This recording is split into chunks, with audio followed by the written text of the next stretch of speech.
So, if I talk to you today about resistance, one of the things that I think is important for you to understand is that resistance is a natural reaction to change. If you are in an organization of any kind, you are going to experience change of all kinds. There are things about yourself that are important for you to pay attention to when you are involved in a change situation, not least of which is how is that change affecting you?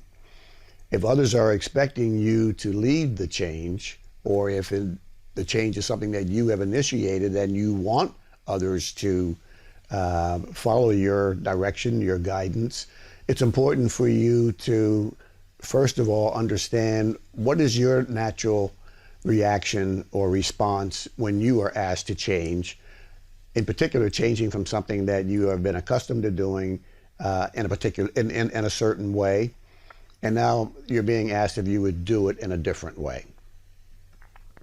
I won't, for a minute, try to presume to know what you may feel, but I would say that there is probably a visceral reaction that you have the instant that you hear that someone wants you to change and do something differently from the way that you may have done it in the past.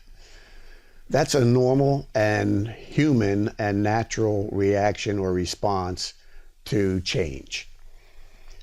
So don't anticipate what others may feel or how others may feel, except to expect that they too may have a visceral reaction, and that visceral reaction may show up in a number of different ways.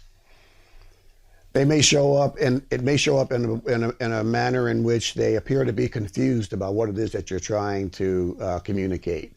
Or it may show up in a way in which they immediately agree with what you said, while at the same time there are things that are going on inside of them that you're not able to see. Resistance is not always visible. So while easy agreement may be something that you would certainly hope to have, that easy agreement may in fact be hiding a feeling of, well, I'm not really sure I want to do this, but he expects me to say yes, or she expects me to say yes, and so I will. Sometimes the way it shows up is that there is malicious compliance. It may be that you are asking for a change that which, if the party that is expected to make the change goes ahead and does what it is that you ask, it may not have the outcome that you had anticipated or expected or wanted to have. And they are aware of that. They may be aware of that. And being aware of it, they may say, but I was asked to make the change, and so I'm going to do it anyway, even though I know it may not work. All of these are ways in which resistance can show in others, and they are things that it's important for any leader in any kind of organization, or for that matter, in your household, needs to be aware of. So, getting beyond the wall of resistance requires your willingness to be curious about what it is that you are hearing or seeing or sensing in the response of the person with whom you are interacting, the person with whom you wish to engage differently perhaps than you have before. Oftentimes you will find that the resistance goes away the more that communication is shared and questions are asked that will enable you to get a sense and get an understanding of what the other party is thinking about. It will also give you information about what's important in some instances to the other party. And people tend to resist those things which are important to them, and they resist more strongly things that are very important to them. The idea of change is frightening. It's scary. And resistance it often gives recognition to the fact that in the minds of the person with whom you're communicating, something is ending. Something that's important to them is ending. They may be feeling a sense of loss, which I believe is important for you as the leader to acknowledge and recognize. And for that matter, there is something that you too may be losing. And so having a conversation or a communication with the other party that is more of a dialogue about what the impact of this change is on the individual, as well as on you, as well as on the organization, is an important conversation to have. More important than telling a person what's going to happen next is asking them what they feel the impact of that change is going to be on them. What they feel is important to them that they may be experiencing right now as a sense of loss.